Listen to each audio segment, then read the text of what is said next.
ஆகிய இயேசு கிறிஸ்துவின் நாமத்தினாலே உங்கள் அனைவருக்கும் மீண்டுமாக என்னுடைய வாழ்த்துக்களை தெரிவிக்கிறேன். ஆப்பிரிக்காவிலே, தென்னாப்பிரிக்காவிலே டர்பன் என்ற பட்டணத்திலே ஒரு மனிதன், இந்து மதத்தைச் சேர்ந்தவர். அவர் வழக்கறிஞராக பணியாற்றி கொண்டிருந்தார். அப்பொழுது பணியாற்றி கொண்டிருந்த போது ஒரு கிறிஸ்தவருடைய வீட்டிலே தங்குவதற்கான வாய்ப்பு அவர் கிடைத்தது. இளம் கிறிஸ்தவ தம்பதியினர் அவருடைய வீட்டிலே வாடகைக்கு ஒரு ரூம் எடுத்து இந்த வழக்கறிஞர் தங்கியிருந்து தன்னுடைய பணியை ஆற்றி கொண்டு வந்தார். அப்பொழுது வேதத்தை அவர் படிக்க ஆரம்பித்தார். வீட்டுக்கு சொந்தக்காரர்கள் கிறிஸ்தவர்கள். ஆகவே இந்த கிறிஸ்தவர்கள் வணங்குகிற தெய்வம் யார் என்பதை அறிந்து கொள்ள யாரோ ஒருவர் கொடுத்த வேத புத்தகத்தை அவர் தொடர்ந்து படிக்க ஆரம்பித்தார். அவர் படித்த முக்கியமான ஒரு பகுதி என்னவென்றால் மத்தேயு 5, 6, 7 இந்த 3 அதிகாரங்களை அவர் படித்துக் கொண்டிருந்த போது ஆண்டவர் அவரோடு பேசினார். அவர் பேசின வார்த்தைகளினால் தொடப்பட்ட அவர் தான் எதை காரியங்களெல்லாம் நம்பினாரோ அதையெல்லாம் இந்த வேத வசனம் சொல்லுகிறதே, வேதத்திலே சத்தியம் இதை போதிக்கிறது, அன்பை குறித்து போதிக்கிறது, அன்புள்ள தெய்வத்தை குறித்து போதிக்கிறது, வேதம் எல்லாரோடும் சமாதானமாய் இருக்க வேண்டும் என்று போதிக்கிறது, வேதம் தாழ்மை உள்ளவர்களாய் இருக்க வேண்டும். இதெல்லாம் அவர் வாசித்த போது அவருடைய இதயத்திலே ஆவியானவர் பேசத் தொடங்கினார். அந்த வேத வசனத்தை ஆர்வத்தோடு வாசித்தார். அவர் எப்படியாவது கிறிஸ்தவர் ஆக வேண்டும் என்று சொல்லி விரும்பி யோசித்துக் கொண்டிருந்தார். அந்த நேரத்திலே அப்படி இருந்த நாட்களிலே இயேசுவை ஏற்றுக்கொள்ள வேண்டும் என்று யோசித்துக் கொண்டிருந்த போது அவர் தங்கியிருந்த வீட்டு உரிமையாளருடைய வாழ்க்கையை அவர் பார்த்தார். அவர்கள் அடிக்கடி சண்டை போடுகிறார்கள், பாத்திரங்களை எறிவது சத்தம் கேட்கிறது, அவர்கள் குவாரல் பண்ணுகிறது, வாக்குவாதம் பண்ணுகிறது எல்லாம் இந்த நபர் கேட்டுவிட்டு அவர் யோசித்தாராம், இவர்கள் கிறிஸ்தவர்கள் தான், ஆனால் வேதத்திலே நான் வாசிக்கிற இயேசுவை போல அவர்கள் வாழவில்லையே, இவருடைய வாழ்க்கைக்கும் இவர்கள் போதிக்கிற இந்த கிறிஸ்தவத்திற்கும் சம்பந்தமே இல்லையே என்று சொல்லி யோசிக்க ஆரம்பித்தாராம். யோசித்து விட்டு அவர் ஒரு முடிவுக்கு வந்தார். இந்த இயேசுவை நேசிப்பேன், ஆனால் இந்த கிறிஸ்தவத்தை நான் பின்பற்ற மாட்டேன் என்று முடிவுக்கு வந்தாராம். அவர் வேறு யாரும் அல்ல, மகாத்மா காந்திஜி. தேசிய தினத்தை இந்திய தேசத்திற்கு தேச தந்தை என்று அழைக்கப்படுகிற மகாத்மா காந்திஜி அவர் கிறிஸ்தவராக மாறாமல் போனதற்கு காரணம் கிறிஸ்தவர்கள் தான்.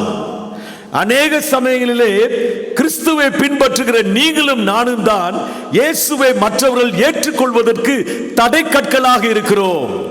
நாம் நம்முடைய வாழ்க்கையை அவர் பார்க்கிறார்கள், நம்முடைய வார்த்தையை கேட்கிறார்கள், நம்முடைய வார்த்தை அவர்களுக்கு பிரியமாக இருக்கிறது, ஆனால் நம்முடைய வாழ்க்கை அவர்களுக்கு பிரியமாகவே இல்லை. Our life and our preaching seems to be a contradiction. As a result, many who want to become Christians do not want to become Christians because we are not living the gospel. அருமையானவர்களே, அழகாக நான் பிரசங்கிக்கலாம், நல்ல ஒரு பிரசங்கியாக இருக்கலாம், ஆனால் நான் பிரசங்கிக்கிற வார்த்தையின்படி நான் வாழாவிட்டால் நான் பிரசங்கிக்கிற பிரசங்கம் வீணாய் போய்விடும். அநேகர் இயேசுவை ஏற்றுக்கொள்வதற்கு, மனம் திரும்புவதற்கு, இயேசுவின் சீஷர்களாய் மாறுவதற்கு பிரசங்கிக்கிற நானே ஒரு தடைக்கல்லாய் இருப்பேன். நான் நினைக்கிறேன் 1993 ஆண்டு நினைக்கிறேன், மலேசியாவிலே இருக்கிற ஒரு மெத்தடிஸ்ட் திருச்சபையிலே அந்த போதகர் என்னை ஆவிக்குரிய கூட்டங்களை நடத்துவதற்காக என்னை அழைத்திருந்தார். 3 நாள் கூட்டங்கள் மிக சிறப்பாக இருந்தது. அந்த 3 நாள் கூட்டங்களிலே அநேகர் இயேசுவை ஏற்றுக்கொண்டார்கள், அநேகர் மனம் திரும்பினார்கள், அநேகர் தங்கள் வாழ்க்கையை அர்ப்பணித்தார்கள். பெரிய எழுப்புதல் என்று சொல்லி நான் சொல்வேன். ஆனால் அவர் வீட்டை விட்டு நான் திரும்பி வந்து சில மாதங்கள் அல்லது சில வருடங்களுக்குள்ளாக கேள்விப்பட்டேன், அந்த போதகர் அந்த சபையில் இருந்த இன்னொரு பெண்ணோடு ஓடிவிட்டார் என்று கேள்விப்பட்டேன். எந்த பிரசங்கியார் தொட்டால் சுகம் உண்டு, அவர் தொட்டா பிசாசெல்லாம் ஓடும். சில சமயங்கள்ல அவர் கை வைத்தால் நிறைய பேர் கீழே விழுவாங்க, அவருக்கு தீர்க்க தரிசன வரம் உண்டு என்றெல்லாம் நான் கேள்விப்பட்டிருக்கிறேன். அவ்வளவு வரம் பெற்ற ஒரு ஊழியக்காரர் தன்னுடைய சபையில இருந்த ஒரு பெண்ணோடு மனைவியும் பிள்ளைகளையும் விட்டு விட்டு ஓடிவிட்டார் என்று கேட்டபோது என்னுடைய உள்ளம் உடைந்தது. அதனால் அநேகர் இடரல் அடைந்தார்கள். அவர் மூலமாய் இயேசுவை ஏற்றுக்கொண்டவர்கள் அநேகர் இந்த இயேசுவே வேண்டாம் என்று தீர்மானிக்கிற அளவுக்கு அவருடைய நடவடிக்கை மாறினது. அருமையான சகோதரனே, சகோதரியே, இன்றைக்கு நான் பேச போற வார்த்தை அல்ல, இது வாழ்க்கையை பற்றியது.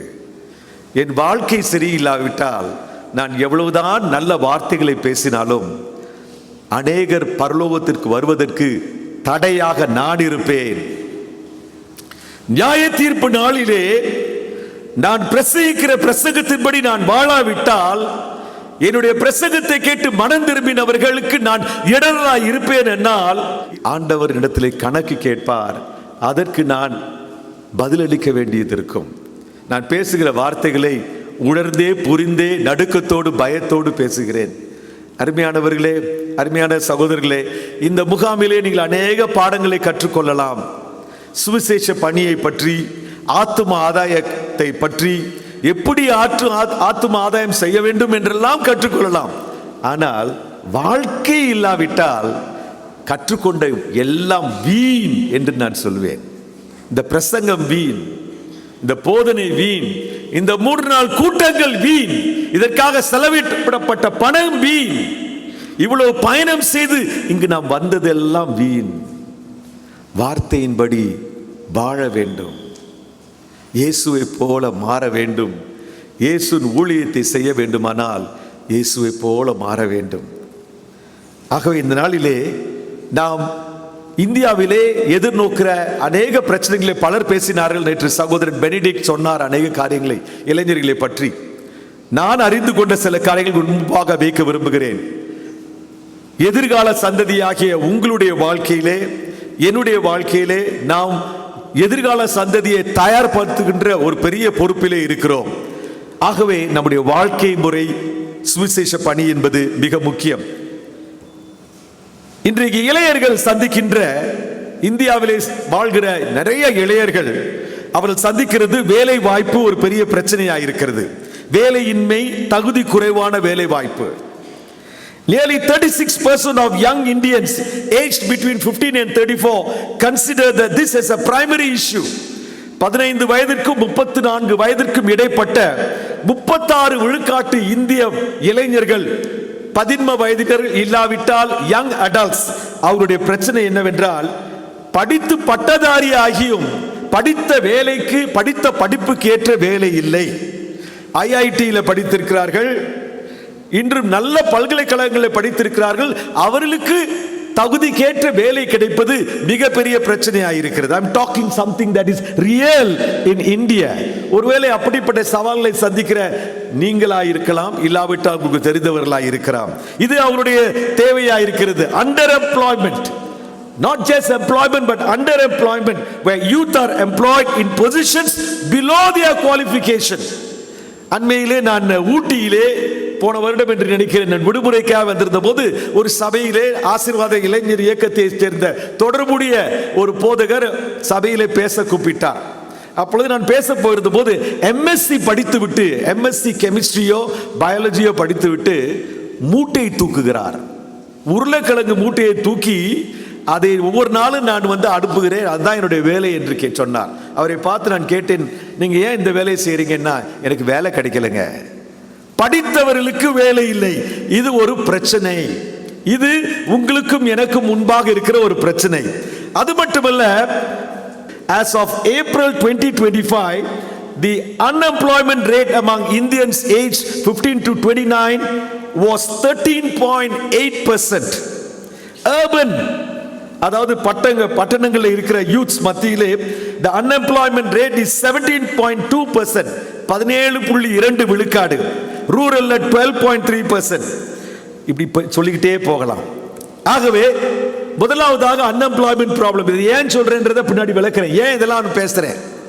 இதெல்லாம் நாம சந்திக்கின்ற இளைஞர்கள் எதிர்நோக்குகிற பிரச்சனைகள். இரண்டாவதாக educational challenges. Quality, skill paste, affordable education remains a concern. படிக்க விரும்புகிறார்கள், ஆனால் படிக்க பண வசதி இல்லை. அது மட்டுமல்ல, இது எஜுகேஷனல் சேலஞ்ச், இரண்டாவது சேலஞ்ச். மூணாவதாக மென்டல் ஹெல்த் இஷ்யூஸ், மனநல பிரச்சனைகள். மனநல பிரச்சனைகள், mental issues. Over 50% of Indian youth aged between 18 and 24 have mental problem, மனநிலை பிரச்சனைகள், ஸ்ட்ரெஸ். கோவிட்க்கு அப்புறமாக இந்த பிரச்சனை அதிகரித்து விட்டது. காரணம் என்ன? படிக்க ஆர்வம் இருக்கிறது, படிக்க வாய்ப்பில்லை.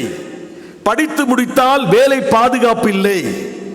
சோஷியல் ஐசோலேஷன், பல காரணங்களினாலே சில கிராமப்புறத்திலிருந்து வருகிற சில பிரிவு மக்கள் ஒதுக்கப்படுகிறார்கள். ஆகவே மனப்பிரச்சனை. lack of support system, போதுமான ஆதரவு இல்லை. அரசாங்கம் அநேக காரியங்களை செய்கிறது, ஆனால் அது போதுமானதாக இல்லை. India has one of the world's highest suicide rates. தற்கொலை செய்கின்றவர்களிலே, உலகத்திலேயே அதிகமாக தற்கொலை செய்கிறவர்களிலே இருக்கிற நாடுகளிலே இந்தியாவும் இருக்கிறது. எந்த வயதில் உள்ளவர்கள்? 15 வயதிலிருந்து 29 வயது வரைக்கும். இது உண்மைங்க, இந்தியாவில் நடக்கிறது. நான்காவதாக சப்ஸ்டன்ஸ் அபியூஸ், போதைப் பொருள் பிரயோகம் மற்றும் உடல்நல அபாயங்கள், ட்ரக் அடிக்ஷன் பல இடங்களில் காணப்படுகிறது என்று நான் கேள்விப்படுகிறேன்.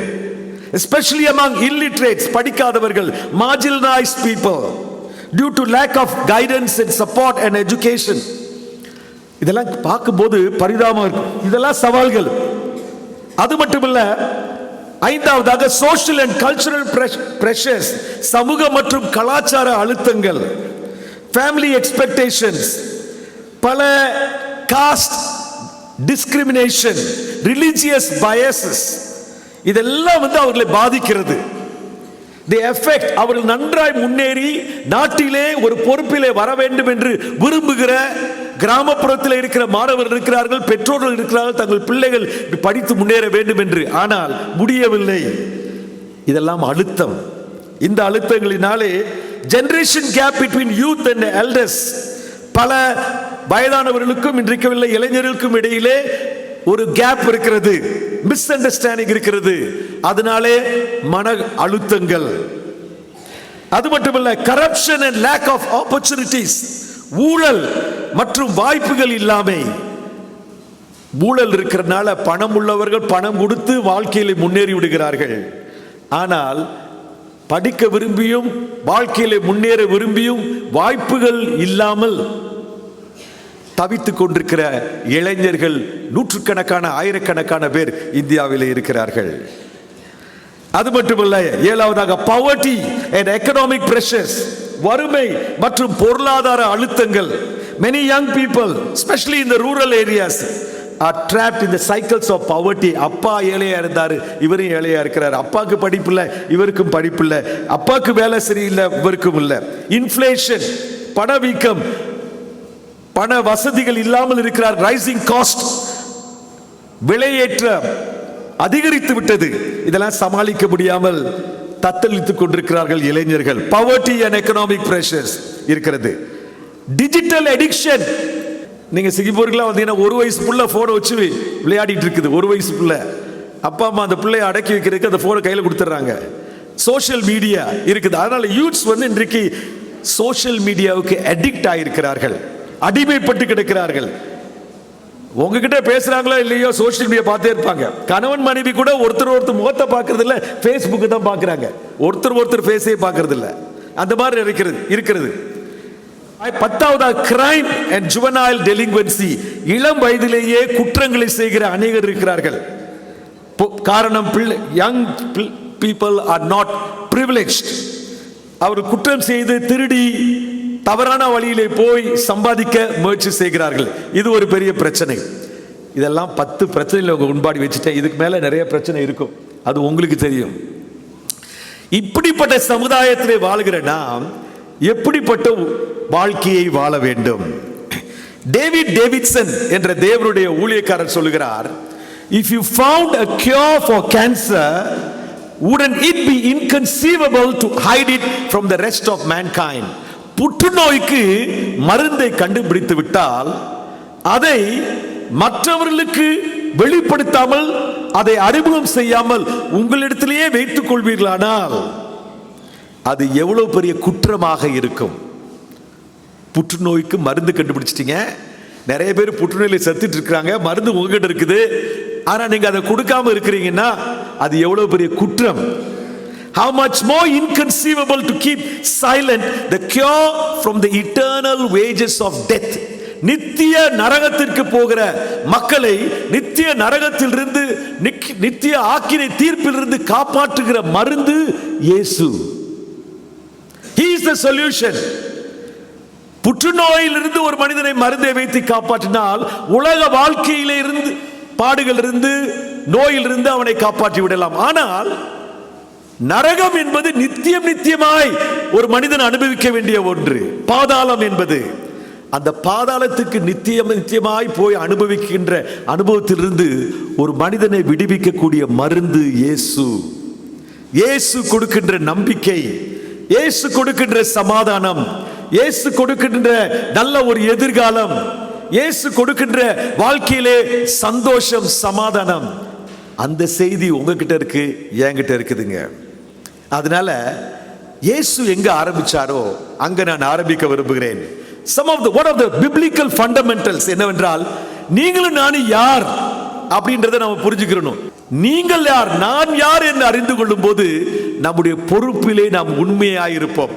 அண்ணன் எமில் ஜெபசிங் அந்த நாட்களிலே ஒரு நல்ல ஒரு பாடலை பாடினார். வெறுப்பில் அலையும் ஜனங்களை குறித்த பொறுப்பை எனக்கு உணர்த்தும் ஆண்டவரே ஒரு நல்ல பாட்டை பாடினார்.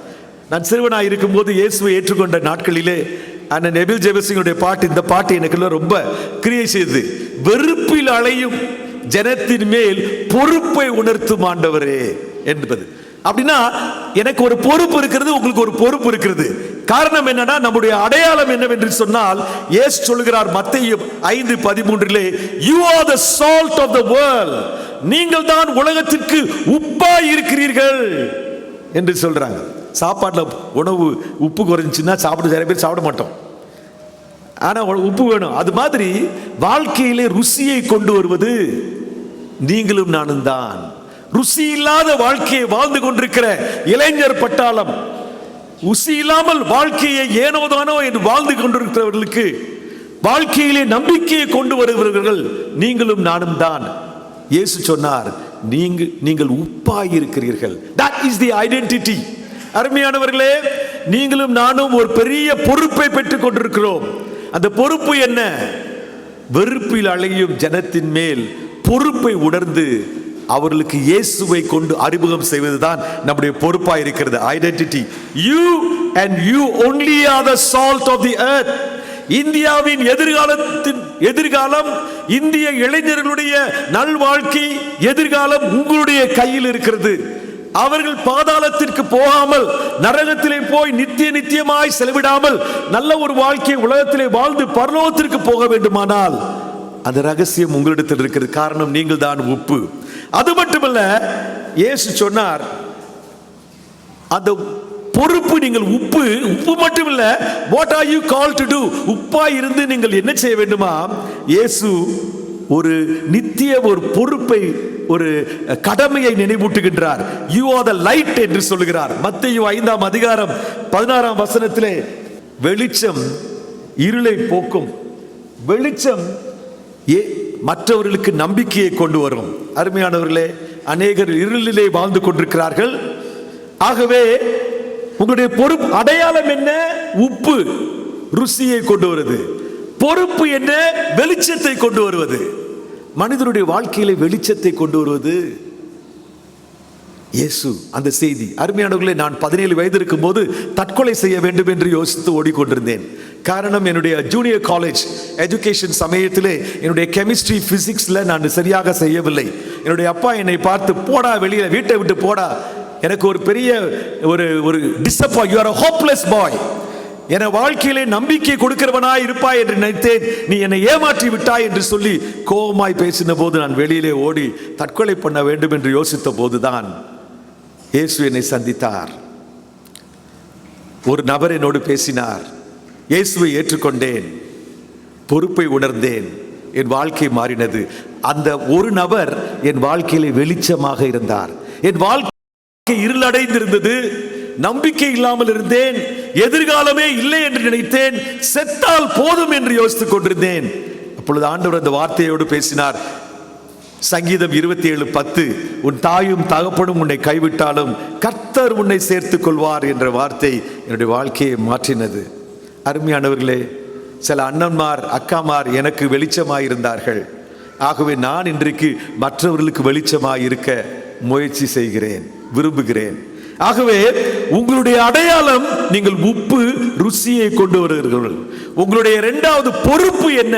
வெளிச்சத்தை கொண்டு வருகிறவர்கள், மற்றவர்களுக்கு நம்பிக்கையை கொண்டு வருகிறவர்கள். ஆகவே முதல் முறையாக இயேசுவை ஏற்றுக்கொண்டவர்கள் கிறிஸ்தவர்கள் என்ற பெயர் எங்கே வந்தது யாருக்காவது சொல்ல முடியுமா?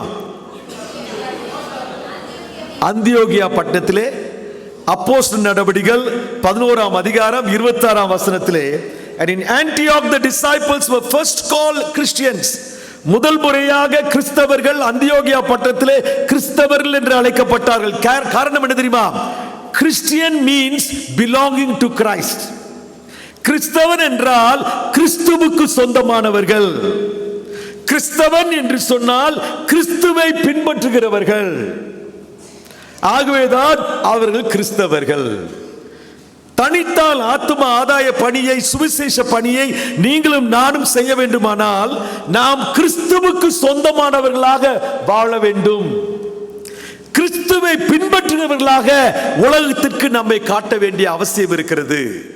நம்மை பார்த்தால் இயேசுவை அவர்கள் பின்பற்றுவார்கள் என்று நம்பிக்கை வர வேண்டும்.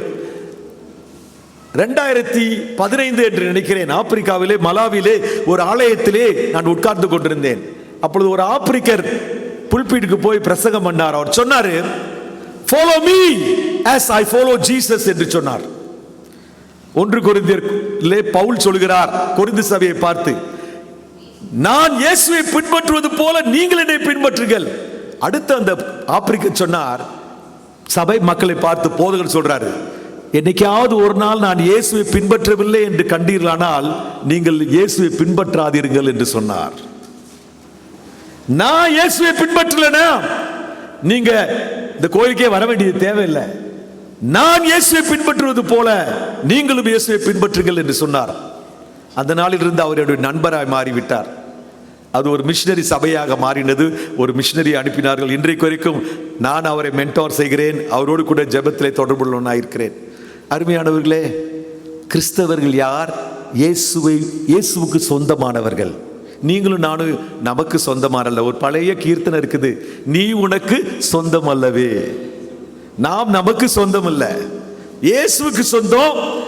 இயேசுவை பின்பற்றுகிறவர்கள், இதுதான் உலகம் நம்மிடமிருந்து எதிர்பார்க்கிறது. Following Jesus means seeking to obey Jesus every day. ஒவ்வொரு நாளும் இயேசுவுக்கு கீழ்ப்படிய வேண்டும். Thinking like Jesus, feeling like Jesus, behaving like Jesus. இயேசுவின் சீஷர்கள் கிறிஸ்தவர்கள் என்று சொன்னால் இயேசுவை போல சிந்திப்பவர்கள், இயேசுவை போல உணர்கிறவர்கள், இயேசுவை போல நடை உடை பாவனையிலே இருப்பவர்கள். ஒரு உடையை உடுத்தும் போது இயேசு இந்த உடையை உடுத்துவாரா?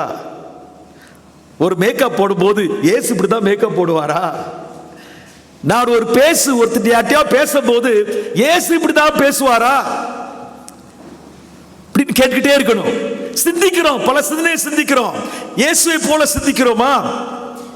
அருமையானவர்களே, நீங்கள் இயேசுவுக்கு சொந்தமானவர்கள். இயேசுவை மற்றவர்களுக்கு வெளிச்சமாய் காட்ட வேண்டும் என்று சொன்னால் அவரை போல வாழ வேண்டும். being conformed to the image of Jesus, இயேசுவின் சாயலிலே வளர வேண்டும். இயேசுவின் சாயலிலே வளர வேண்டும். என்னை பார்க்கிறவர்கள் இயேசுவை பார்க்க வேண்டும். becoming more like Jesus, becoming more and more like Jesus, letting Jesus live in you. ஒவ்வொரு நாளும் இந்த உங்க வீட்டை விட்டு போகும்போது இப்படி ஜெபம் பண்ணிட்டு போங்க. ஆண்டவரே, இன்னைக்கு நான் உம்மை போல சிந்திக்கணும், உம்மை போல உணரணும், உம்மை போல நடை உடை பாவனைகள்லாம் இருக்கணும்.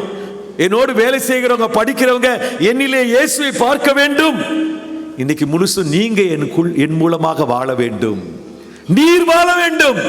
பவுல் கலாத்தியர் 2ஆம் அதிகாரம் 20ஆம் வசனம் சொல்லுகிறார், இனி நான் அல்ல, கிறிஸ்துவே எனக்குள் பிழைத்திருக்கிறார், நான் பிழைத்திருக்கிறது கர்த்தராகிய இயேசுவினாலே என்று சொல்லுகிறார். ஆகவே இயேசு நம்மிலே வாழ வேண்டும். இதை மக்கள் பார்க்க வேண்டும். இங்க ஒரு statement பார்க்கிறீங்க, if you want me to believe in your redeemer, you are going to have to look a little more redeemed. அப்படின்னா நீங்க போய் சுவிசேஷத்தை மத்தவங்கிட்ட சொல்லும் போது மத்தவங்க உங்களை பார்த்து என்ன சொல்லுவாங்க? நீங்க சொல்ற இந்த இரட்சகரை மீட்பரை ஏற்றுக்கொள்ள வேண்டுமானால் நீ கொஞ்சமாவது மீட்கப்பட்டவனை போல காணப்பட வேண்டும். மீட்கப்பட்டவனை போல காணப்படாதபடிக்கு மீட்பரை குறித்து பிரசங்கம் பண்ணுவோமானால் உலகம் நம்மை உதறி தள்ளிவிடும்.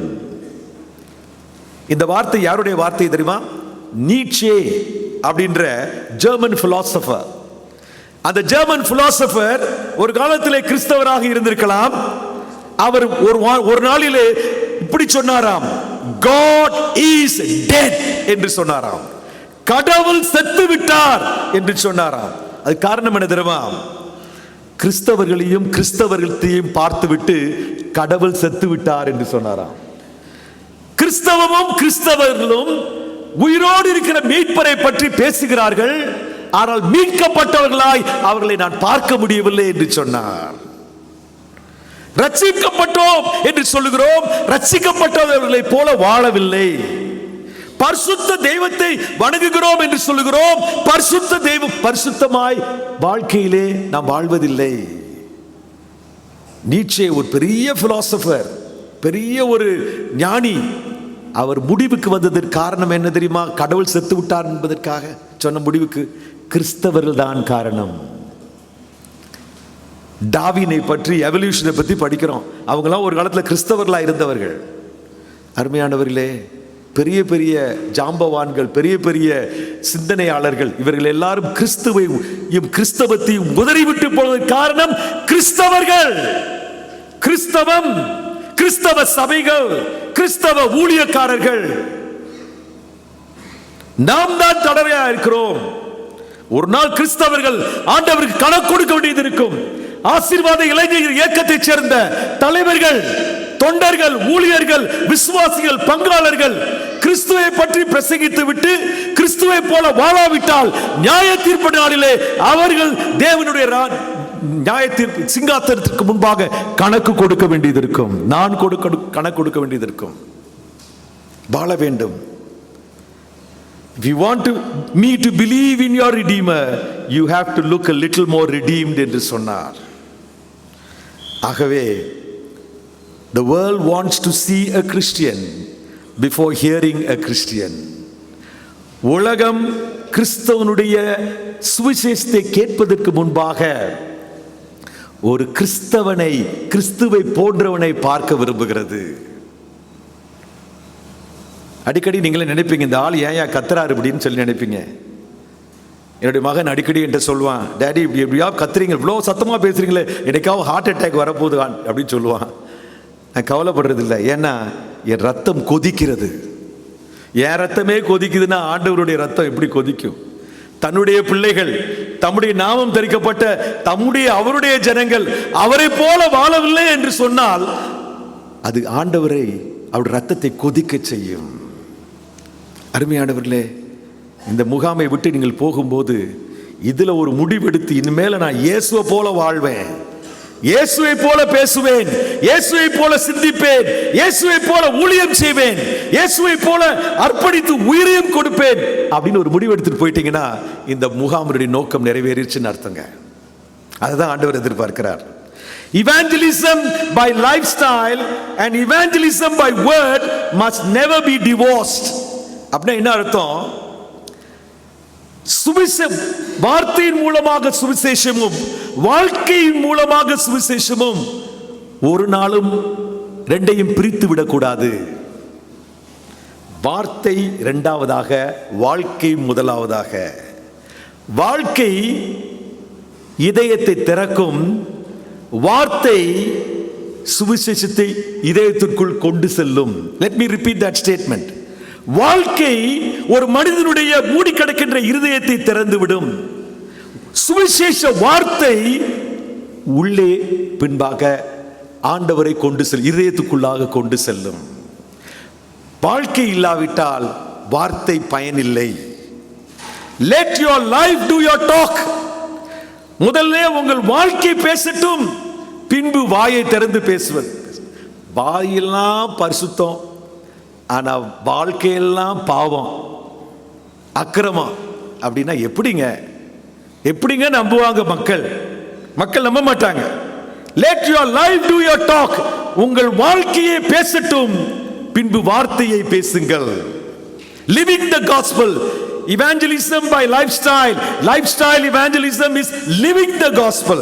சுவிசேஷத்தை வாழ்ந்து காட்டுவது, living a godly life in front of the lost people is the true proclamation of the gospel.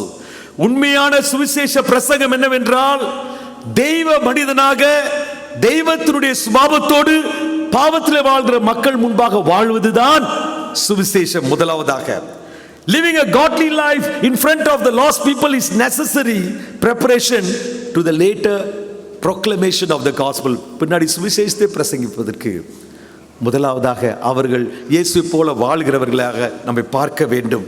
We cannot reach the non-Christians with the gospel if we cannot ourselves live the message that we preach. நாம் பிரசங்கிக்கிற பிரசத்தின்படி வாழாவிட்டால் இயேசுவை அறியாத இந்துக்களும் இஸ்லாமியர்களும் மற்ற நண்பர்களும் இயேசுவின் பக்கமாக ஈர்க்கப்படவே மாட்டார்கள். Non-Christians have to see something different in you. உங்களிலும் என்னிலும் ஒரு வித்தியாசத்தை பார்க்க வேண்டும். வேலை செய்கிற இடத்திலே உங்களை வித்தியாசமானவர்களாய் மற்றவர்களால் பார்க்க முடிகிறதா? இவரும் சண்டை போடுவாரு, அவரும் சண்டை போடுவாருங்க. அவங்கெல்லாம் லேட்டா வருவாங்க, இவங்களும் லேட்டா வருவாங்கங்க. இவர் ஆபீஸ்ல இருந்து பேனா பென்சில்லாம் திருடிட்டு வீட்டுக்கு கொண்டு போவாரு, கிறிஸ்தவரும் போவாருங்க. என்ன சாட்சி? என்ன சாட்சி? அவங்க எல்லாம் ஆர்ப்பாட்டம் பண்ணாங்கன்னா இவரும் ஆர்ப்பாட்டம் பண்ணுவாருங்க. அவங்க போய் பேசுவாங்க, இவங்க ரொம்ப போய் பேசுவாங்கங்க கிறிஸ்தவங்க. இப்படி சாட்சி தான் இன்னைக்கு நிறைய கேள்விப்படுறாங்க. My dear brothers and sisters, if you want the world to respond to the gospel that you are preaching, they need to see something different in you and me. உங்களிலும் என்னிலும் ஒரு வித்தியாசத்தை ஜனங்கள் பார்க்க வேண்டும். Our mission should be to follow Jesus in deed and in word. வார்த்தையிலும் வாழ்க்கையிலும் இயேசுவை பின்பற்றுவர்களாக நாம் இருக்க வேண்டும் என்பதுதான் ஆசீர்வாத இளைஞர் இயக்கத்தினுடைய ஒரு தரிசனமாக, இல்லாவிட்டால் ஒரு முக்கிய மிஷனரி பணியாக இருக்க வேண்டும். Living the gospel through lifestyle. This should not replace the verbal. அதனால வாழ்க்கையை வாழ்ந்துட்டே போயிடலாம், வார்த்தையில பேச வேண்டியதில்லை நான் சொல்லல. ஆனால் வார்த்தை முக்கியம். ஆகவே இந்த நாளிலே உங்களோடு கூட definition. First, what is the definition of lifestyle evangelism? வாழ்க்கை முறை சுவிசேஷ பணி என்று சொன்னால் என்ன? அதனுடைய விளக்கம் என்ன? A consistent daily expression of faith through words, actions and character. உங்களுடைய நடை உடை பாவனை, உங்களுடைய செயல்கள், உங்களுடைய வார்த்தையின் மூலமாக நீங்கள் வைத்திருக்கிற விசுவாசத்தின் வெளிப்பாடுதான் வாழ்க்கை முறை சுவிசேஷம். கன்சிஸ்டன்ட். இன்னைக்கு நல்லா இருந்துட்டு நாளைக்கு அப்படி இல்லை. ஒவ்வொரு நாளும் கன்சிஸ்டண்டா என்னத்தை விசுவாசிக்கிறீங்களோ அதை போல வாழ வேண்டும். எதை யாரை நம்புகிறீர்களோ அவரை போல பேச வேண்டும். உங்களுடைய நடை உடை பாவனை எல்லாவற்றிலும் கிறிஸ்துவை பிரதிபலிக்க வேண்டும். அது மட்டுமல்ல, the believer's entire life of living becomes a testament of the reformative power of faith. விசுவாசம் வைத்ததனால் உங்கள் வாழ்க்கை எப்படி மாறி இருக்கிறது என்பதை மற்றவர்களுக்கு எடுத்து காட்டுவதுதான். ஒரு மைக் வச்சு நான் கிறிஸ்தவன் சொல்ல வேண்டியதில்லை. இன்னைக்கு நல்லா நான் எப்பயுமே பார்ப்பேன் பேப்பரில், டெலிவிஷனில், இந்த கொலை பண்ணவன் ஜெயிலில் போட்ட அவன் பேர் என்னன்னா அவன் ஒரு ஜானா இருப்பான். ஒரு விபச்சாரம் பண்ணவன், யாரையோ கெடுத்துட்டு போனவன் என்னன்னா அவன் ஒரு மார்ட்டினா இருப்பான், அவன் ஒரு வில்லியமா இருப்பான், இல்லட்டா அவன் ஒரு ஜோசப்பா இருப்பான். இவன் பார்க்கும் போது என் உள்ள துடிக்கும், என்னங்க இப்படி கிறிஸ்தவங்க பேரா வருது, மற்றவங்க பேர் வந்துட்டா நான் வந்து அதுவும் அர்த்தம் தான், ஆனா ஒரு கிறிஸ்தவங்களுடைய பேர் இப்படி வருகிறது அப்படின்னா எனக்கு ரொம்ப வேதனையா இருக்கிறது. அப்படின்னா அவங்களுடைய விசுவாசத்திற்கும் அவங்க பெயருக்கும் அவருடைய வாழ்க்கைக்கும் சம்பந்தமே இல்லை. அருமையான சிலருடைய பேர் ஆப்பிரிக்காவுக்கு வந்தீங்கன்னா அவங்க பேர் ஸ்மைல்னு இருக்கும், ஸ்மைலே பண்ண மாட்டாங்க. அவங்க பேர் ஜாய்னு இருக்கும், ஜாயே இருக்காது. பேருக்கும் ஆளுக்கும் சம்பந்தமே இல்லை. அன்புன்னு வாங்க, எரிஞ்சு விழுவாங்க. பேர் அன்பு, ஆனா கோபமும் எரிச்சலும் சண்டையும் சச்சரவுமா தான் இருக்கும். கிறிஸ்தவர்கள் அப்படி இருந்தாங்கன்னு சொன்னா எப்படிங்க மற்றவங்க கிறிஸ்தவரிடம் ஈர்க்கப்படுவார்கள்? This includes honesty, உண்மைத்துவம், kindness, மற்றவர்களிடத்திலே பரிவு, integrity, நேர்மை, compassion, மனதுருக்கம், demonstrating what it means to live under the lordship of Jesus. அப்படின்னா கிறிஸ்துவனிடத்தில் நேர்மை இருந்தது, கிறிஸ்துவனிடத்தில் உண்மை இருந்தது, கிறிஸ்துவனிடத்தில் தாழ்மை இருந்தது, கிறிஸ்துவனிடத்தில் மனதுருக்கம் இருந்தது. இதையெல்லாம் வெளிப்படுத்துவதுதான் வாழ்க்கை முறை சுவிசேஷம். The manner of life should be worthy of the gospel. வாழ்கிற வாழ்க்கை நீங்கள் பிரசங்கிக்கிற பிரசங்கத்திற்கு சுவிசேஷத்திற்கு தகுதியான ஒரு வாழ்க்கையாக இருக்க வேண்டும். Do not put obstacle in the way of the gospel. அதாவது சுவிசேஷம் மற்றவர்களை மாற்றுவதற்கு நீங்கள் தடை கற்களை போட்டு விடாதீர்கள். பிலிப்பியர் 1:27 பவுல் சொல்கிறார், whatever happens, conduct yourself in a manner worthy of the gospel of Christ. எவ்விதத்திலும் நீங்கள் கிறிஸ்துவின் சுவிசேஷத்திற்கு பாத்திரராக மாத்திரம் நடந்து கொள்ளுங்கள். Am I walking worthy of the gospel? சுவிசேஷத்திற்கு பாத்திரவானாக நான் வாழ்கிறேனா, நான் பேசுகிறேனா, நான் நடந்து கொள்கிறேனா? பவுல் சொல்கிறார். Paul again says in 1 Corinthians chapter 9 verse 12, we put with anything rather than hinder the gospel of Christ. தடை எதையுமே போடாதீங்க, தடை கற்களை போடாதீங்க என்று சொல்கிறார். அருமையானவர்களே, நீங்களும் நானும் பலர் நரகத்திற்கு போவதற்கு காரணமாகி விடக்கூடாது. நம் வாழ்க்கை முறை சரியாய் இல்லாவிட்டால் பலர் கிறிஸ்துவற்ற கல்லறை நோக்கி போய்விடுவார்கள். நம்பர் 1, எப்படி நாம் வாழ்க்கை முறை சுவிசேஷத்தை அறிவிக்க வேண்டும்? நம்பர் 1, ஆசீர்வாதமாக இருப்பதன் மூலமாக. வேலை செய்கிற அலுவலகத்திற்கு, எங்கே நீங்கள் ஆசிரியராக வேலை செய்கிறீர்களோ அந்த பள்ளிக்கூடத்திற்கு, எந்த நிறுவனத்திலே ஒரு பொறியாளராக இருக்கிறீர்களோ அந்த நிறுவனத்திற்கு, எந்த அரசாங்கத்திலே வேலை செய்கிறீர்களோ அந்த அரசாங்கத்திற்கு, எந்த மருத்துவமனையிலே நீங்கள் மருத்துவராக இருக்கிறீர்களோ அந்த மருத்துவமனைக்கு ஆசீர்வாதமாக இருப்பதன் மூலமாக. எடுத்துக்காட்டு யோசேப்பு. ஆதியாகமம் 39:2 வாசிக்கிறேன். கர்த்தர் யோசேப்போடு இருந்தார், அவன் காரிய சித்தி உள்ளவனானான். அப்படின்னா என்னன்னா, ஆண்டவர் உங்களோடு இருந்தார்னா நீங்க செய்யறதெல்லாம் வாய்க்கும். You will be successful. ஒரு ஆசிரியராக இருந்தீர்கள்னா சிறந்த ஆசிரியராக இருப்பீங்க. ஒரு மருத்துவராக இருந்தீங்கன்னா சிறந்த மருத்துவராக இருப்பீங்க. ஒரு பொறியாளராக இருந்தால் சிறந்த பொறியாளராக இருப்பீங்க. என்னுடைய வாழ்க்கையிலே 25 ஆண்டுகள் நான் வேலை பார்த்து விட்டு தான் முழு நேர ஊழியத்திற்கு தியாகத்து எல்லாம் தூக்கி எறிஞ்சிட்டு நான் வந்தேன். ஆனால் பகுதி நேர ஊழியக்காரனாக இருக்கும் போதே 7 நாள் ஊழியம் செய்து கொண்டிருந்தேன். காலையில் 7 மணிலிருந்து 1 மணி வரைக்கும் ஒரு கல்லூரியினுடைய விரிவுரையாளனாக இருந்துவிட்டு 1 மணிலிருந்து நைட்டு 9 வரைக்கும் ஊழியம் செய்த நாட்கள் உண்டு. அப்படிதான் இருந்திருக்கிறோம். ஆனால் உலகத்தாருடைய கண்களிலே நான் உலகத்திலே வேலை செய்தேன். ஆனால் என்னுடைய முதல் வேலையிலிருந்து ராஜினாமா செய்த போது அந்த நிறுவனத்தை நடத்தினவர் இடத்துல வந்து, தயவு செய்து போகாதீங்க, we need you, we want you கெஞ்சி கேட்டாங்க. முதல் நிறுவனம். 2வது நிறுவனத்தில் நான் வேலை பார்த்தேன். அகாடமிக் டீன் ஹெட்டாக இருந்தேன். என்னிடத்துல வந்து கேட்டார்கள், நான் வேலையை ராஜினாமா செய்ய போறேன்னு கேட்டபோது முதலாளி அவர் கூப்பிட்டாரு, தயவு செய்து போகாதீங்க, ஏன்னா நீங்க வந்ததிலிருந்து நிறுவனம் ஆசீர்வதிக்கப்பட்டிருக்கு. இந்த institution has done very well. The college produced best results during your time when you were the head of the department. We want you because you have been a blessing என்று சொன்னார்கள். என்னுடைய கடைசி வேலை சிங்கப்பூரில் இருக்கிற CNN சேனல் நியூஸ் ஏஷியாவில் வேலை பார்த்து விட்டு என்னுடைய ராஜினாமா கடிதத்தை கொடுத்து விட்டு என்னுடைய சிஇஓடைய அறைக்கு நான் சென்று நான் சொன்னேன், இதுதான் இந்த கடைசி நாள் ஐயா, நான் போயிட்டு வரேன்னு சொன்னபோது அவர் சொன்னார், ஏன் போறீங்க, சம்பளம் குறைவா இருக்கா, எவ்வளவு சம்பளம் வேணும் சொல்லுங்க, என்ன பிரச்சனை அப்படின்னு கேட்டார். நான் சொன்னேன், நான் ஒரு மிஷினரியாக போறேன்னு சொன்னபோது அவர் என்ன சொன்னார் தெரியுமா, நான் உங்களை தடை பண்ண மாட்டேன், முழங்கால் போட்டு எனக்காக ஜெபம் பண்ணுங்கன்னு சொன்னார். ஏன் தெரியுமா, நீங்க ஆசீர்வாதமா இருந்தீங்க. அருமையான சகோதரனே, அருமையான சகோதரியே, நீங்கள் வேலை செய்கிற இடத்திற்கு நீங்கள் ஆசீர்வாதமா இருக்கிறீர்களா? உங்களுடைய நிறுவனத்திற்கு ஆசீர்வாதமா இருக்கிறீர்களா? உங்கள் நிறுவனத்தில் இருந்து ஆட்குறைப்பு செய்ய வேண்டும் என்று சொன்னால் லிஸ்ட் ப்ரிப்பேர் பண்ணுவாங்கல்ல, அந்த லிஸ்ட்ல உங்க பேர் தான் முதல்ல வருதா? எப்படா உன நீக்குவோன்னு காத்துக்கிட்டு இருக்காங்களா? இல்லட்டா நீங்க ரொம்ப முக்கியம் நினைக்கிறார்களா? நான் என்ன ஆண்டவர் என்ன எப்படி வச்சிருந்தார் அப்படின்றத வச்சு நான் பேசுறேன், பெருமைக்காக சொல்லலை. ஏன் தெரியுமா? என்னுடைய தாளந்து திறமையினால் அல்ல, இயேசு என்னோடு இருந்தார். இயேசு எனக்கு ஞானத்தை கொடுத்தார். என்னுடைய முதல் வேலையை நான் 25 வயதிலே என்னுடைய ப்ரீ டாக்டரல் டிகிரியை முடித்து விட்டு நான் முதல் வேலை, அது வரைக்கும் நான் வேலையே செய்ததில்லை, 7 வருடங்கள் வேலை பார்த்தேன். அனுபவமே இல்லை. ஆனால் ஆண்டவரே என்னுடைய அனுபவமானார்.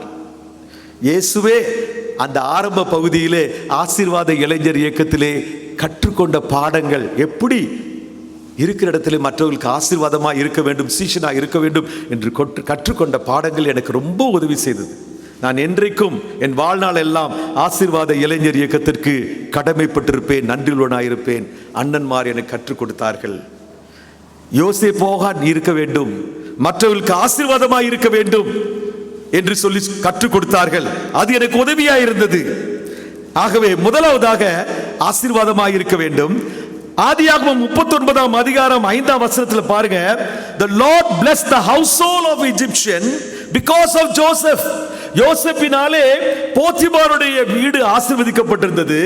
The blessing of the Lord was on everything Potiphar had. பாருங்க, நம்ம ஆசீர்வதிக்கப்பட்டிருக்கிறோம். ஆகவே ஆசீர்வாதமாக இருப்போம். நாம் இருக்கிற இந்த நிறுவனம் என்ன? ஆசீர்வாத இளைஞர் இயக்கம். ஆசீர்வாத இளைஞர் இயக்கத்தை சேர்ந்த ஒவ்வொரு சகோதரனும், ஒவ்வொரு சகோதரியும், ஒவ்வொரு தலைவனும், ஒவ்வொரு மிஷனரியும், ஒவ்வொரு பங்காளனும், ஒவ்வொரு மாணவனும், இயேசுவுக்கு மாணவனும் ஆசீர்வாதமாக இருப்பதற்காகவே அழைக்கப்பட்டிருக்கிறான். ஒரு யோசேப்பாக இருக்க, எகிப்து தேசத்திலே போத்திபாரின் வீட்டிலே யோசேப்பு எப்படி ஆசீர்வாதமாக இருந்தானோ, அதே போல நீங்களும் இருக்கிற இடத்திலே, வேலை செய்கிற கல்லூரியிலே, பள்ளியிலே, இருக்கிற இடங்களிலே, நண்பர்களுடைய அந்த கூட்டத்திலே ஆசீர்வாதமாக இருக்கிறோமா? காரணம், நாம் ஆசீர்வாத கடத்திகள். We are the people who export blessing to other people. We transfer blessing from God to us and from us to others. பாருங்க, 41ஆம் அதிகாரத்திற்கு பாருங்க. 41ஆம் அதிகாரம், ஆதியாகமம் 41ஆம் அதிகாரம் 8ஆம் வசனத்திலே வாசிக்கின்றோம். பார்வோன் சொல்கிறார், can we find anyone like this man? இந்த மனுஷனை போல எங்கேயாவது ஆளை கண்டுபிடிக்க முடியுமா? One in whom is the spirit of God. இவனுடைய வாழ்க்கையில் என்ன இருக்கிறது? ஆவி இருக்கிறது. இந்த வசனத்தை முக்கியமாக நான் போட்டதற்கு காரணம் என்னன்னா, அடுத்த அண்ணன் பேச வருகிறார் பரிசுத்த ஆவியை பற்றி.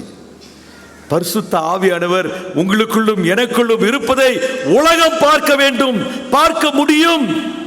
பரிசுத்த ஆவி எனக்குள்ளாய் இருக்கும் பொழுது வெறுமனே அந்நிய பாஷை பேசுவதால் மட்டுமல்ல, ஆவியின் கனிகளான அன்பு, சந்தோஷம், சமாதானம், நீடிய பொறுமை, தயவு, நற்குணம், சாந்தம், இச்சையடக்கம், விசுவாசம், இச்சையடக்கம், இதெல்லாம் என்கிட்ட காணப்படுங்க. மக்கள் பார்ப்பார்கள், அப்பொழுது ஆசீர்வாதமாக இருப்போம்.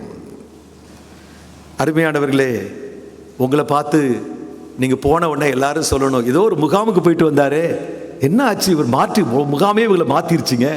இயேசு போல இருக்கிறாரு இவரு, இயேசு போல பேசுறாரு, சண்டை போட்டே இருப்பாரு, இப்ப அன்பா இருக்கிறாரு, பொய் பேசுவாரே, பேச மாட்டேங்கிறாரே, இப்படி சொல்ல வேண்டும்.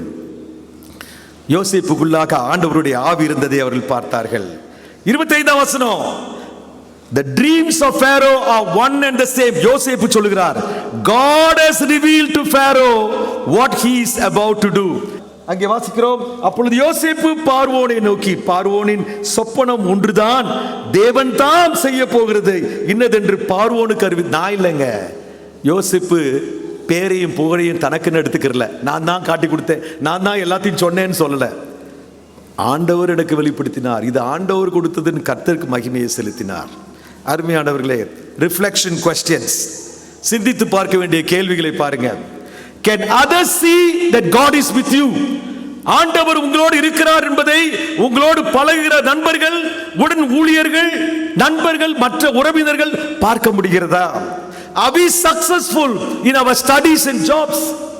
நம்முடைய வேலையிலும், நம்முடைய ஊழியத்திலும், நம்முடைய படிப்பிலும் நாம் வெற்றியா இருக்கிறோமா? நல்ல விதமாக செய்கிறோமா? மற்றவர்கள் பார்க்க முடிகிறதா? ஏன்னா கர்த்தர் நம்ம கூட இருக்கிறார். ஆகவே நமக்குள்ள வித்தியாசமா இருக்கிறது. Can others entrust to us jobs because we are good at doing them? உங்ககிட்ட ஒரு வேலையை கொடுத்துட்டு இவன்ட்ட வேலையை கொடுத்தா உருப்படாதுங்க அப்படின்னு உங்க வேலையை எடுத்துட்டு யார்கிட்ட கொடுக்குறாங்களா? இல்லட்டா இந்த கிறிஸ்தவன்ட்ட இந்த வேலையை கொடுத்தா சிறப்பா செய்வாரு அப்படின்னு சொல்லுவாங்களா? இன்னைக்கு காலையில் என்னுடைய அறையில் நான் உட்கார்ந்து கொண்டிருக்கும் போது என்னோட பொறியாளர் டிஎன்இபியில் வேலை செய்கிற சாமுவேல் ரத்னசாமி எங்களுடைய ரூம்ல ஷேர் பண்றார். அவர் பேசிக்கிட்டு இருக்கும்போது அவர் ஒரு வார்த்தையை சொன்னார். நான் சொன்னேன், அண்ணன் லைனலும் வந்து டிஎன்இபியில் டாப் மேனா இருந்தாரே, டைரக்டரா இருந்தாரே என்று சொன்னபோது அவங்க சொன்னாங்க, அவர் அங்க இருந்து டிஎன்இபியில் வேலை பார்த்தனால அரசாங்கத்துக்கு லாபங்க. அதனால வேலையிலிருந்து அண்ணன் ரிட்டையர் ஆனதுக்கு அப்புறம் கூட 2 வருஷம் அவருக்கு கான்ட்ராக்ட் ஸ்டாஃபா வச்சிருந்து சம்பளம் நல்லா கொடுத்து காரடு எல்லாம் கொடுத்திருந்தாங்களாம். ஏன் தெரியுமா? அவருக்குள்ள பரிசுத்த ஆவியானவர் இருக்கிறார் என்பதை அநேகர் கண்டார்கள். அவர் எப்படி செஞ்சாருன்னு சொல்லி சாமுவேல் ரத்னசாமி அண்ணன் பிரதர் என்ற விளக்கிக்கிட்டு இருந்தார். அண்ணன் ஒரு கையெழுத்துலாம் போட மாட்டாரு, அப்படியே வந்து சொல்லுவாங்க, ஒரு பிரச்சனையை சொல்லுவாங்க. அப்போ ஒரு கேள்வி கேட்பார், இதை செஞ்சீங்களா அப்படின்னு, உடனே ஓடி போய் செஞ்சுட்டு வருவாங்க. திருப்பி வந்து சொல்லுவாங்க, இதை செஞ்சீங்களான்னு சொல்லுவாரு, உடனே திருப்பி செஞ்சுட்டு வருவாங்க. இப்படிதான் அண்ணன் சொல்ல ஆலோசனை கொடுத்தார். ஆனா அரசாங்கத்திற்கு பெரிய லாபத்தை தேடி தந்தார். அரசாங்கம் அவரை வேலையை விட்டு அவர் ரிட்டையர்ட் ஆகின போது அவரை விடுவிக்கிறதுக்கு விருப்பமே இல்லை. காரணம், அவரை நம்பி எந்த வேலை கொடுத்தாலும் நல்லா செய்வார்னு தெரியும். உங்களை நம்பி கொடுத்தா அந்த வேலையை நீங்க நல்லா முடிப்பீங்கன்னு உங்களுடைய முதலாளிகள், உங்களுடைய அதிகாரிகள் சொல்ல முடியுமா? கிறிஸ்து உங்களோடு இருக்கிறதுனாலே நீங்கள் வெற்றிகரமாக இருக்கிறீர்கள் என்பதை உலகம் காண முடியுமா? நாம் படித்துக் கொண்டிருக்கிற, வேலை செய்து கொண்டிருக்கிற கல்லூரியிலே மற்றவர்களுக்கு ஆசீர்வாதமாக இருக்கிறாரா? நம்ம இருக்கிறோமா? இரண்டாவதாக, secondly, being loving and kind and pleasant, எப்பொழுதும் அன்புள்ளவராக, எப்பொழுதும் பணிவுள்ளவராக, எப்பொழுதும் முகத்திலே ஒரு மகிழ்ச்சி உடையவராக இருக்கிறோமா? இது வந்து ரொம்ப சாதாரணமா சொல்றீங்களே, என்னங்க இது சொல்றீங்க நீங்க நினைப்பீங்க. ஏன்னா யோசேப்பு அப்படி இருந்தான்.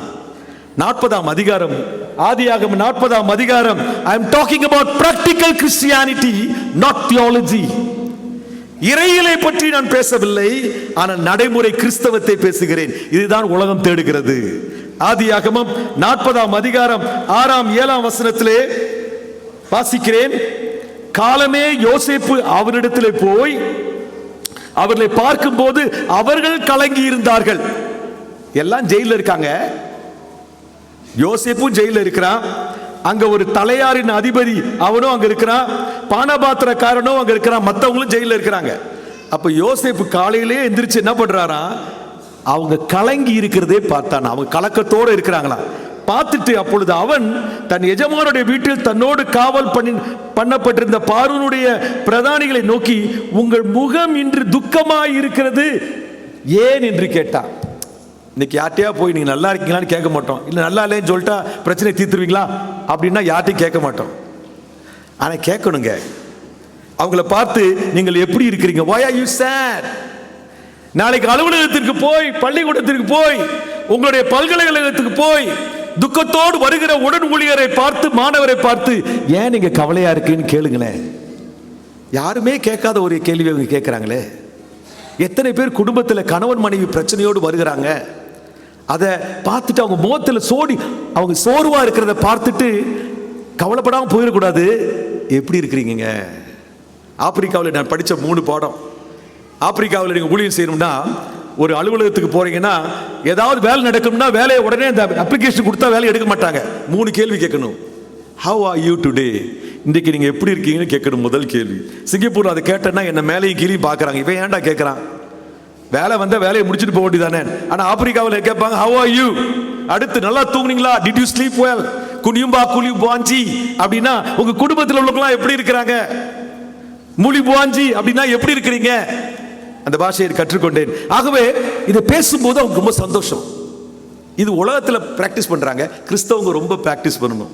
நாளைக்கு நீங்க வேலைக்கு போகும்போது, இந்த முகாமை முடித்து விட்டு போகும்போது, அலுவலகத்தில் போய் நீங்க எப்படி இருக்கீங்கன்னு கேளுங்க.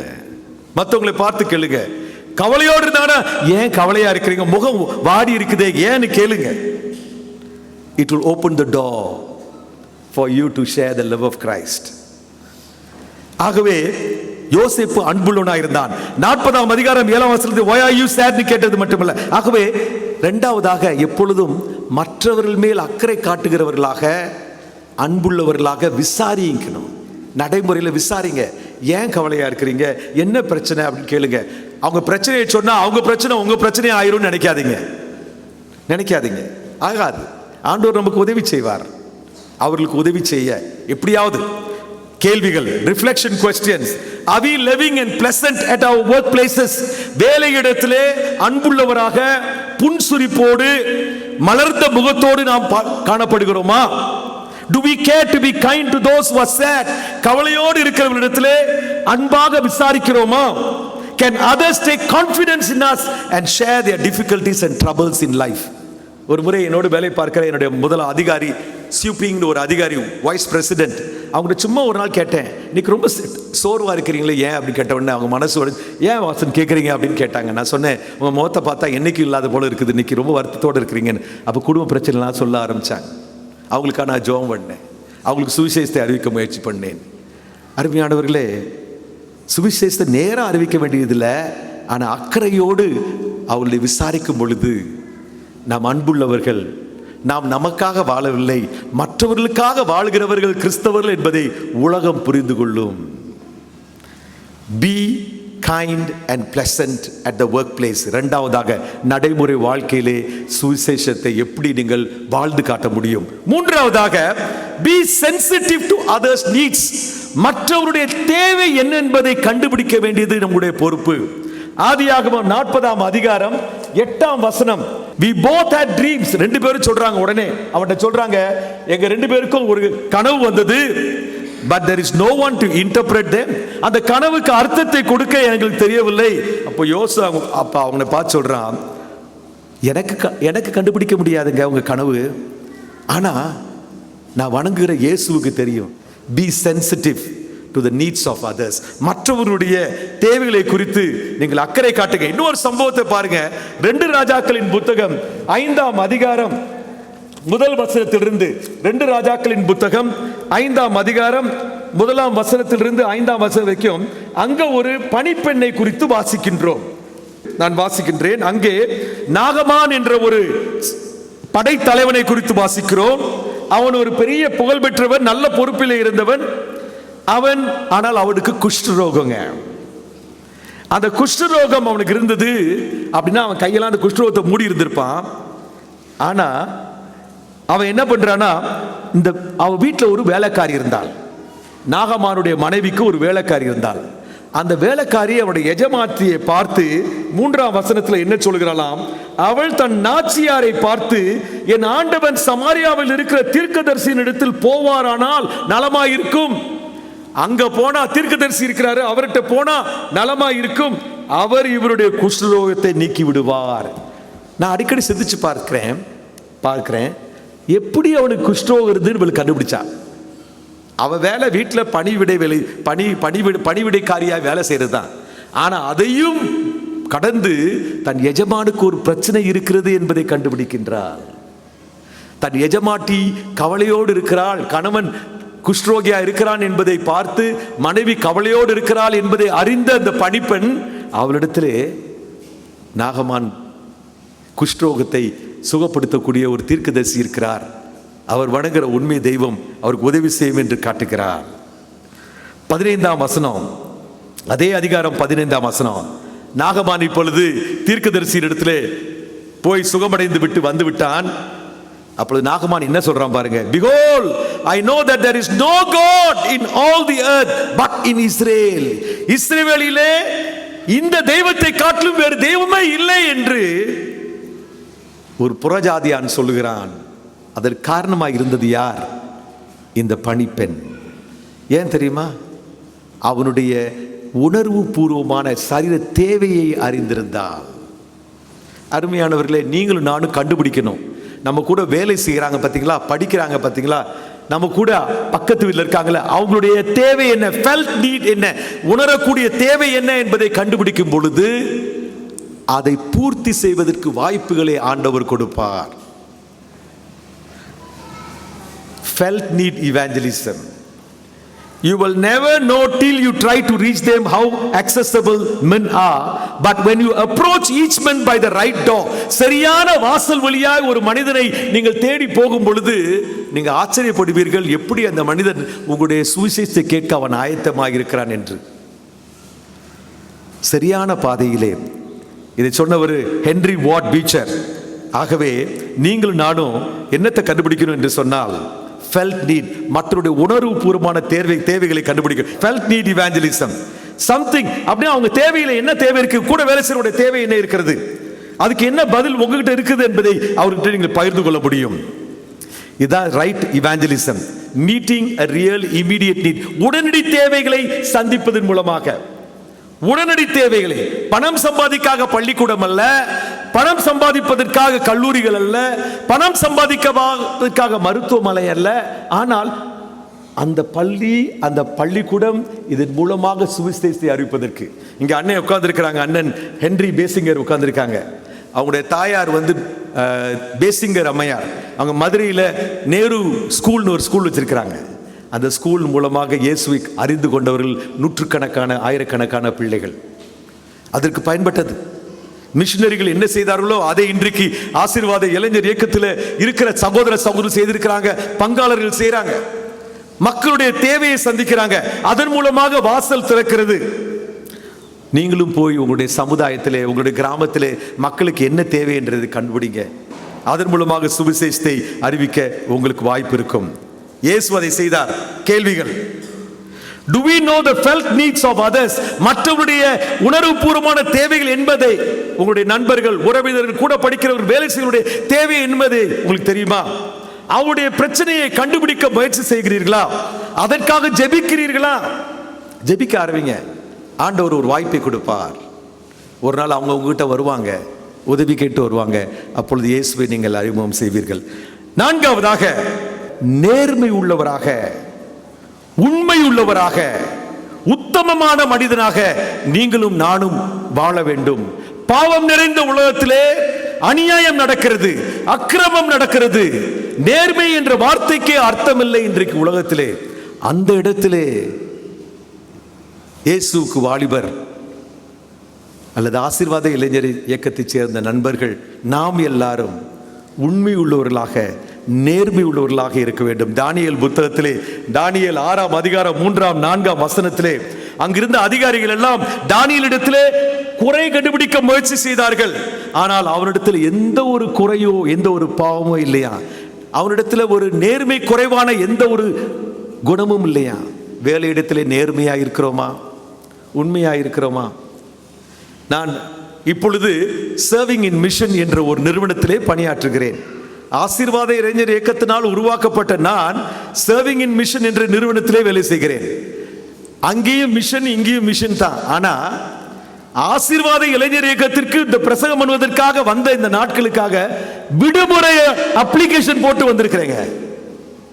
என்னுடைய நிறுவனத்திலே அப்ளிகேஷன் போட்டிருக்கிறேன். I am going on leave. என்னுடைய அதிகாரி கேட்டார், ஏன் போறீங்க இந்தியாவுக்குன்னு. நான் பிரசங்கம் பண்ண போகிறேன். ஆசீர்வாத இளைஞர் இயக்கம் என்ற நிறுவனத்திலே இந்த ஒரு கூட்டத்திலே என்னை பேச கேட்டிருக்காங்க. அப்படி சொன்ன போது நான் லீவ் போட்ட போது அவர் சொன்னாரு, லீவ் போட வேண்டாம், நீங்க ஊழியம் தானே செய்றீங்க, மிஷனரி ஊழியம் தானே செய்றீங்க, ஏன் லீவ் போடுறீங்கன்னு கேட்டாங்க. இல்ல இல்ல இல்ல இல்ல இல்ல, இது வேற நிறுவனம், அது வேற ஒரு நிறுவனம். நாளைக்கு யாராவது என்னை பார்த்து சுட்டி கை காமிச்சு எங்கெங்கேயோ போய் ஊழியம் செஞ்சான், ஆனா இந்த நிறுவனத்தில் ஊழியம் வேலைக்காரனா இருக்கான் அப்படின்னு சுட்டி காண்பிச்சிடக்கூடாதுன்றதுக்காக நேர்மையாயிருக்க வேண்டும். எனக்கு யாராவது ஒரு 100 வெள்ளி காசு கொடுத்தாங்கன்னா, இல்லாட்டா ஒரு 10,000 வெள்ளி ரூபா கொடுத்தாங்கன்னா உடனே என்னுடைய நிறுவனத்திற்கு அனுப்பி வைத்து அவங்களுக்கு ரெசீட் அனுப்பி வைப்பேன். எந்த காசையும் என் பையில போட மாட்டேன். இப்போ என்கிட்ட ஒரு 3 புக்கு கொடுத்தாங்க அந்த புத்தக கடையில், நான் வந்து அதை காசு கொடுக்குறேன்னு சொல்லியிருக்கேன். ஏன் தெரியுமா? நேர்மை, உண்மை. உலகம் அதை பார்க்குது. தானியேல் உண்மையுள்ளவனா இருந்தான், யாரும் ஒரு இடத்துல குறை கண்டுபிடிக்க. நீங்க நேர்மை உள்ளவர்களாக இருப்பீர்களானால் இயேசுவுக்கு சாட்சிகளாக இருக்க முடியும். கேரிங்கா இருக்கலாம். கடைசி குறிப்புக்கு நான் போயிடுறேன். Be patient and rejoice in suffering. பாடுகள், கஷ்டங்கள், துன்பம் வரும் பொழுது உலகத்தில் இருக்கிற கிறிஸ்துவை அறியாதவர்கள் கலங்குவார்கள், பதறுவார்கள், எரிச்சல் அடைவார்கள். ஆனால் இயேசுவை ஏற்றுக்கொண்டவர்களோ பாடுகள், கஷ்டங்கள், துன்பங்கள் மத்தியிலே சந்தோஷமாக இருப்பார்கள். அதற்கு நல்ல எடுத்துக்காட்டு அப்போஸ்தலர் நடவடிக்கைகள் 16ஆம் அதிகாரத்திலே 25ஆம் வசனத்திலே பவுலும் சீலாவும் சிறைச்சாலையிலே அடைக்கப்பட்டிருக்கிறார்கள், அடிக்கப்படுகிறார்கள். அவர்களுக்கு பாடுகளை கொடுக்கிறார்கள். ஆனால் பவுலும் சீலாவும் என்ன செய்து கொண்டிருந்தார்கள் தெரியுமா? நடுராத்திரியிலே பவுலும் சீலாவும் ஜெபம் பண்ணி தேவனை துதித்து பாடினார்கள்.